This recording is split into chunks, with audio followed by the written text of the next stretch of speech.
Hey everyone, this is Indy here with Ultimate Tool Reviews. Now, I don't usually do videos like this. I don't like talking about different tool brands and, my own suggestions. But this is just kind of one idea that I've always had, always kind of wondered about certain brands and, kind of the Harbor Freight brand in particular here.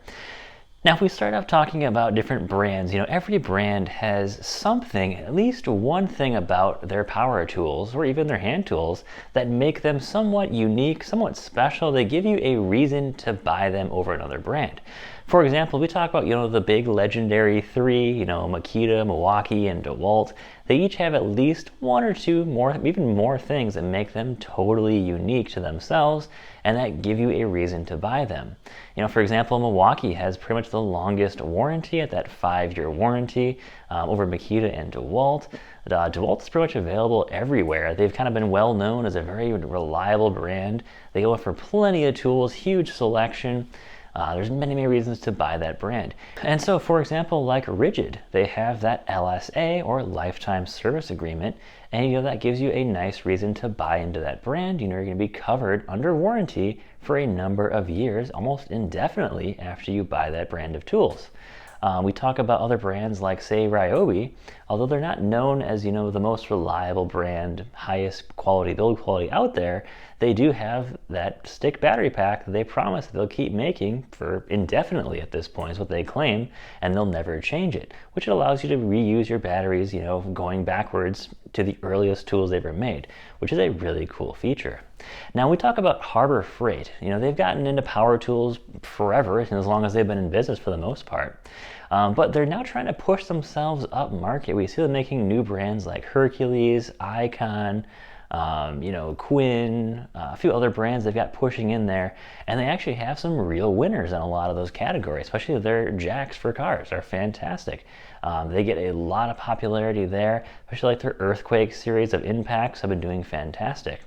Now, my question that I've always wondered about Harbor Freight is you really don't see a lot of the Bauer and Hercules line out there too much. The biggest thing I see with those lines is that they're not very popular. They have a few things, you can't buy them in a kit. I know they have some deals right now where it's like, you buy, the tool, the battery, the charger, and you get like, $20 off. They've always kind of had those kind of going on all the time. Now, that kind of is an interesting question when you ask, why aren't people buying those that much then? What's the problem there? Well, the biggest complaint, and this is my complaint too, I've heard this from a lot of people, this is one thing I've noticed over the years, is Harbor Freight likes to, they have a battery line and they like to get rid of that battery line and also the name. If you remember like the Lynx line of outdoor power tools, that was around for a little while and now it's no more, it's now Atlas. Those batteries are not backwards compatible, the tools aren't, the chargers aren't, it's a whole brand new line. So that raises the question of, people don't necessarily trust Harbor Freight's battery line of tools. You have no idea when they're going to change to a different line, and there's always a reason why they may change to a different line, why they may not. And people are, I've heard they complain about DeWalt too. They've changed a couple of times in their battery lines. That's, not an uncommon issue there. Well, the one thing that makes Harbor Freight quite unique over many other lines, say Home Depot and Lowe's, is that Home Depot and Lowe's, they have their house brands of tools, yes. So like Home Depot, they have, Ryobi and Ridgid are actually unique to Home Depot. They're made by TTI, and Lowe's has Cobalt, who's made by Chevron. So they have these house brands, but they don't own Chevron, they don't own TTI, they're still separate companies. So they're kind of at the mercy of each other. However, though, Harbor Freight owns those lines of tools. Harbor Freight owns Hercules, they own Bauer's, that is their line. So in my opinion, that put Harbor Freight in a pretty unique position there where they could really customize those tools to however they wanted to.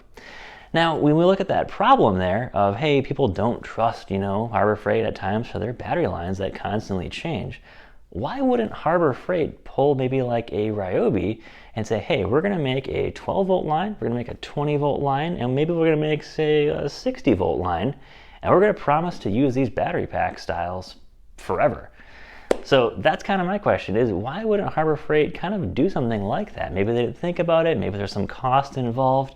There's always been that rumor going around that some of the Hercules stuff is just rebranded DeWalt. I know AV actually proved that to be quite true, as some of the stuff is rebranded DeWalt. I even bought some of the outdoor power tools myself a couple of years back, and they actually do work with DeWalt batteries. There's a little tab on some of those tools where you can just cut off with a razor blade in a couple of seconds, pop a DeWalt battery in, and you're good to go. So whatever Harbor Freight's trying to do there to cut costs, it's working, but a small investment, however much that would cost to say, promise a battery pack for some of these tools indefinitely, so you could always change suppliers as long as you kept that same form factor moving forward. In my opinion, that would be just an awesome idea. I would actually buy into some of the Harbor Freight lines like that, just because I know that if I buy this 12-volt battery pack, this 20-volt battery pack today, it's going to be useful at Harbor Freight tools going forward indefinitely. I don't need to worry about it going obsolete. It's not a big deal. Now that does raise an issue of, Harbor Freight likes to do the good, better, best, of course. So you'd have to have, a couple of different battery packs there. Hercules has a 12-volt line. They've got a 20-volt line. They've got the 20-volt Bauer line, of course. So some issues there, but again, that's something that can be worked out, among Harbor Freight. I'm not trying to, I'm not an expert level genius on any of that stuff when it comes to Harbor Freight or, making power tools, but just seems like one thing they could have done very easily to kind of give themselves an edge, give themselves something to have over a lot of other lines that they're competing against is, just have that same battery pack moving forward. Because right now, I don't want to buy into Bauer or Hercules at all because, I don't know how long they're going to be around. I know they're making those lines pretty well, fleshed out. But a problem I keep hearing from a lot of people is, I bought into the Bauer line. The Hercules line has a tool that I want, and they don't have it in the Bauer line. Or vice versa. Why'd the Bauer line get that when I'm in the highest end Hercules line of Harbor Freight, and they still have made that tool for the Hercules line that now Bauer has? So that's a common, issue that I hear all the time, and that could be easily solved by, just maybe having one line of tools there. Then this is, my opinion, that they can do whatever they want, of course, but if they had just one line and they said, hey, we're gonna have a 12-volt line, a 20-volt line, and maybe a 60-volt outdoor power tool line, and that's it. The batteries, the chargers are gonna stay infinitely the same. The tools, of course, are gonna evolve just like Ryobi does, and they're gonna be backwards compatible indefinitely. So kind of just an idea I had there. I've been talking to people about it, just as in casual talk, and it's just one of those things that no one can give me a reason why it wouldn't be a good idea. I'm sure you guys have an idea, so let me know in the comments below. I'm always kind of curious what everyone thinks on certain things like this. I'm not, a business expert. I don't design or build power tools myself, but just one of those things where, I'm surprised Harbor Freight, when they control the store, they control the tools, and, I don't think they control the manufacturer. I'm sure they have that, subbed out, of course, but they still can say, hey, here's what we want. So I'm surprised, with all the backlash kind of Harbor Freight gets on some of that stuff, if you didn't know, whenever you buy a Harbor Freight power tool, you don't get the warranty with it. They are starting to change that on some tools. Some of the Hercules tools, like the new High Torques they came out with, there's the High Torque and the Ultra Torque now, come with 5-year warranties. You can tell that's a direct competition to Milwaukee there. Now, are we going to start seeing a bunch of people switch over to that? I don't know. I mean, when it looks like, when you compare that to Milwaukee, who has a massive M18 line, is there actually a reason to swap over to Hercules? In my opinion, no, not really.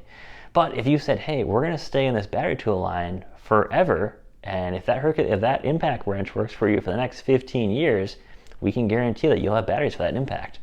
That would be a really cool edge to have for Harbor Freight's Hercules line. So guys, hope you enjoyed the video. Let me know your thoughts in the comments below. Just kind of a video I had. I've kind of wanted to, just talk about this idea for a while. Thought I'd just make a video on it. So guys, I appreciate you guys for listening and taking the time to let me just tell this idea I've always had. But thanks for watching, guys. Don't forget to like and subscribe. Stay safe out there, guys, and have a great day.